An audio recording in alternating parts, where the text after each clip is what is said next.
जावेद साहब, इसरार साहब, आप लोगों का सवाल कि आज 25 जून को बख्त मियां अंसारी का यौम पैदाइश है, उसको किस तरह से मनाना चाहिए, उनको इंसाफ या उनके परिवार वालों को इंसाफ दिलाने के लिए क्या कार्रवाई करनी चाहिए। उसी तरह से आज तक बाबा कौम अब्दुल कयूम अंसारी को भारत रत्न नहीं दिया गया और उनके नाम से कोई सेंट्रल यूनिवर्सिटी नहीं बनाई गई। और इसी तरह से अगर देखा जाए तो बहुत इम्पोर्टेंट जो है वीर अब्दुल हमीद, जिसने पैटन को मारा, उनकी भी पैदाइश जो है 1 जुलाई को है।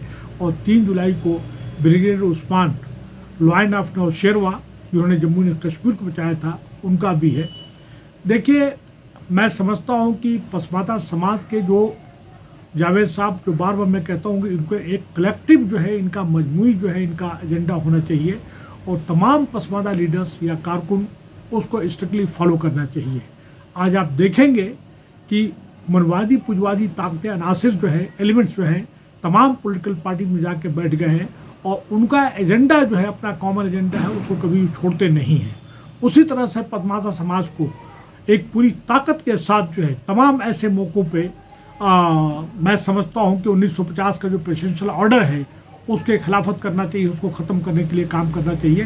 वो तो एक एग्जीक्यूटिव ऑर्डर है, इसमें किसी पार्लियामेंट की बैठक की कोई एक्ट पास करने की जरूरत नहीं, जो कि आज तक कोई भी पसमादा लीडर कारकुन नहीं करा पाया। उसी तरह से प्रेसिडेंट ऑफ इंडिया का ये ऑर्डर है 1950 का कि उनको 35 बीघा ज़मीन मिलना चाहिए, जो आज तक किसी ने दिलवा पाया। आज इनको पसमादा लीडर्स को करना चाहिए। मैं इससे ज़्यादा आप लोग जो बार बार पसमादा की बात करें, जावेद साहब, इसरार साहब और तमाम जो पत्रकार साथी हैं, मैं दूसरी बात कहना चाहता हूँ। मैं इस सरकार ने पिछले 10 साल में ऐसे ऐसे कानून बनाए हैं जिससे कि माइनॉरिटीज़ को जो है हरास किया जा सकता है या उसको जो नुकसान पहुँचाया जा सकता है, उनको सप्रेस किया जा सकता है। मैं यहाँ पर ये बात बताना चाहता हूँ मैं कि आज जो है अपने तमाम तरह के इख्तलाफात को भुलाकर हम लोग को चाहिए कि वक्फ एक्ट को उसके खिलाफत करना चाहिए, इसके लिए मुखालफत करना चाहिए, ये पास नहीं होने देना चाहिए, जो कि हमारी ज़मीन को, हमारी कब्रों को, हमारी जो है वक्फ की ज़मीनों को, हमारी मस्जिदों को ये लोग हथियाना चाहते हैं। और इसी तरह नहीं इसकी शनाख्त हो रही है। देखिए, मुझे सही नहीं मालूम, आप पत्रकार हैं, आप बेहतर जानते हैं, कई एक तंजीमें जो हैं लगता है कि या तो जो बरसरे अक़दार में बैठे हुए, जो सरकार में बैठे हुए, उन्होंने खड़ा किया है, या क्या वजह कि बहुत से ऐसे उलमा कराम चाहे इलियासी साहब हों, चाहे सोहेल कासमी साहब हों, वक्फ एक्ट के फेवर में बात कर रहे हैं। अरे भाई, तुम्हारी कब्रें चली जाएंगी, तुम्हारी विरासत चला जाए, तुम्हारी वक्फ की ज़मीन चली जाएगी। आप जो है, जो आज इस सरकार के फेवर में लोग बात कर रहे हैं, एक बहुत बड़े आलिम दीन जो उसके मुखिया, उन्होंने अपनी बात में कह दिया कि लोगों को जो है मुखालफत नहीं करना चाहिए। अरे भाई, अनकॉन्स्टिट्यूशनल अल्ट्रा वायरस एक्ट जब तुम पास करोगे हरास करने के लिए, तो हम उसका क्यों नहीं मुखालफत करेंगे? हम लोग को मुखालफत करना चाहिए। बल्कि मैं आपके माध्यम से, क्योंकि बिहार में बड़े ज़ोर शोर से जो है बख्त मियां अंसारी का यौम पैदाइश, यहाँ तक कि बड़े बड़े नेता तेजस्वी से लेकर नीतीश कुमार से लेकर और कयूम अंसारी के मनाने जा रहे हैं।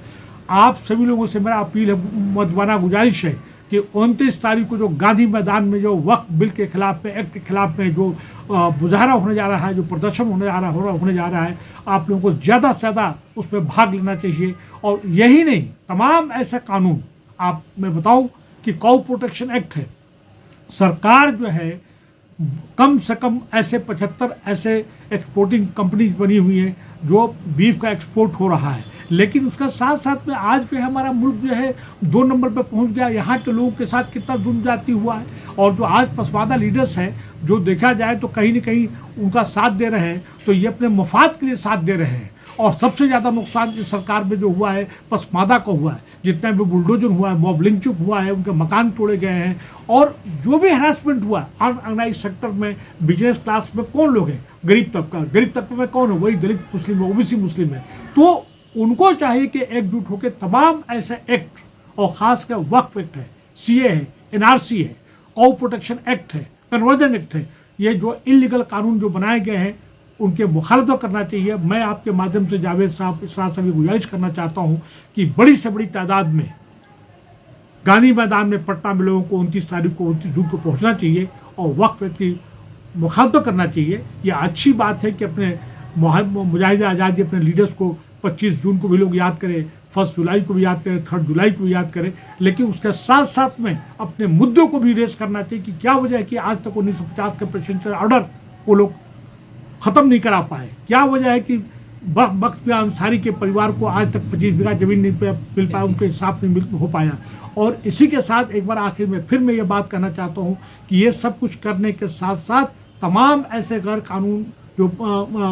कानूनी कह लीजिए या इलीगल एक्ट जो बनाए गए हैं, हम सबको मिलजुल के अपने तमाम इख्तलाफ को मिटा के हमको इसकी मुखालफत करना चाहिए, उसको अपोज करना चाहिए। हमें ये वक्फ एक्ट जो है जो हमारी कब्रिस्तान को छीन लेगा, जो हमारी वक्त की ज़मीनें छीन लेगा, हमारी शनाख्त को छीन लेगा, हम इसे बर्दाश्त नहीं करेंगे। आप सबका दोनों आदमी का बहुत बहुत शुक्रिया।